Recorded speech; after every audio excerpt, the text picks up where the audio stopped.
আসসালামু আলাইকুম বন্ধুরা, নতুন একটি ব্লগে আপনাদেরকে স্বাগতম জানাচ্ছি। আলহামদুলিল্লাহ, আল্লাহ পাকের অশেষ রহমতে আমার গিরিবাজ দ্বিতীয়বারের মতো বাচ্চা দিল।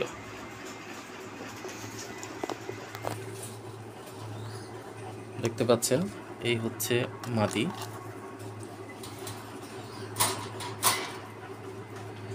আর এই হচ্ছে নর।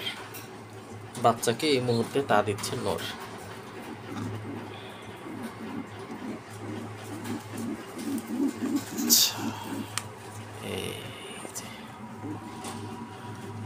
দেখতে পাচ্ছেন, মাশাআল্লাহ। এবং এই প্রথমবারের মতো দুটো বাচ্চা কিন্তু একেবারে একসাথে ফুটেছে। মানে আগে হয়তো যেটা হয়েছে সেটা হচ্ছে মানে আগে পরে, মানে আধা বেলা আগে পরে ফুটেছে, কিন্তু এবার কিন্তু তা হয়নি। এবার কিন্তু খুব সুন্দরভাবে একসাথে ফুটেছে। দেখুন, মাশাআল্লাহ। দেখেন, বাচ্চা দুটো কিন্তু একজন আরেকজনকে আদর করে দিচ্ছে। চমৎকার! এই দৃশ্যটা আসলে খুবই উপভোগ্য। মানে যতবারই দেখি ততবারই তীব্র একটা আনন্দ তৈরি হয়। এবারে মা চলে আসলো বাচ্চার কাছে।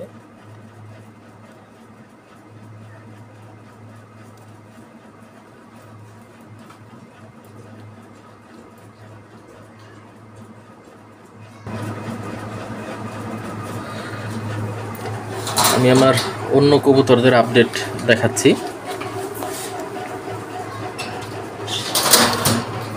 এই হচ্ছে আমার রেসার জোড়া,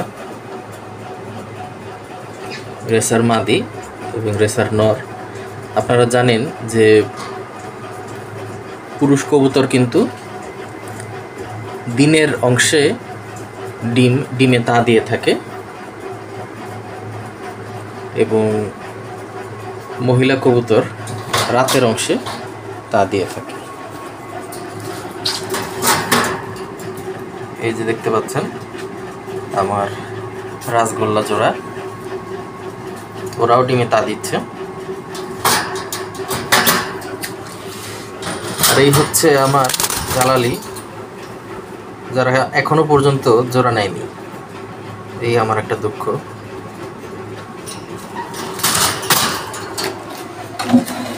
আমাকে পেয়ারটা চেঞ্জ করে ফেলতে হবে, নতুন এক জোড়া জালালি আনতে হবে। এই হচ্ছে বাচ্চাগুলো। আপনারা গত ব্লগে দেখেছেন যে আমরা একটা বাচ্চাকে ইতিমধ্যে হারিয়েছি।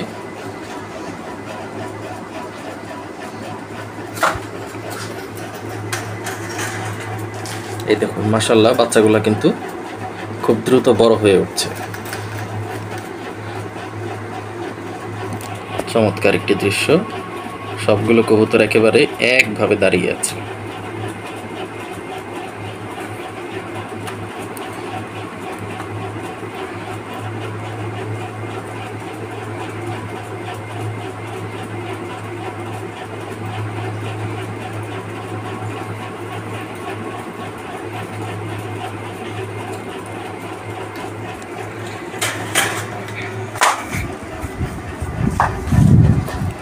ধন্যবাদ বন্ধুরা, আশা করছি ভিডিওটি আপনাদের ভালো লেগেছে। সবাই ভালো থাকবেন, সুস্থ থাকবেন, আমার লফটের জন্য দোয়া করবেন। আসসালামু আলাইকুম। আপনি যখন আপনার লফট ভিজিট করবেন, সবসময় কবুতরের বিহেভিয়ার খেয়াল করবেন। আমি আজকে যখন লফট ভিজিট শেষ করে আমি চলে যাচ্ছিলাম, ঠিক সেই সময় দেখলাম কবুতরগুলো খুব ছটফট করছে এবং আমার কাছে চলে আসছে এবং মনে হচ্ছে যেন আমাকে কিছু বলতে চাচ্ছে। তো তখন পরে আমি খেয়াল করলাম এবং দেখলাম যে ওদের খাঁচায় পানির পাত্র নেই। আমি পানির পাত্রগুলো সরিয়ে রেখেছিলাম ধোয়ার জন্য। আমি সপ্তাহে একবার পানির পাত্রগুলো ধুয়ে দিই, না হলে পানির একটা দাগ পড়ে, কিছু ময়লা জমা হয় পাত্রের গায়ে। তো সেটা ধোয়ার জন্য আমি সরিয়ে রেখেছিলাম। তো এরপরে ধোয়ার পরে সেগুলো কিন্তু আর দেয়া হয়নি। তো পানির অভাবেই কিন্তু ওরা খুব ছটফট করছিল। ওরা এইমাত্রই ওদেরকে পানি দিলাম, পানি খেলো এবং এখন শান্তশিষ্ট হয়ে গেল।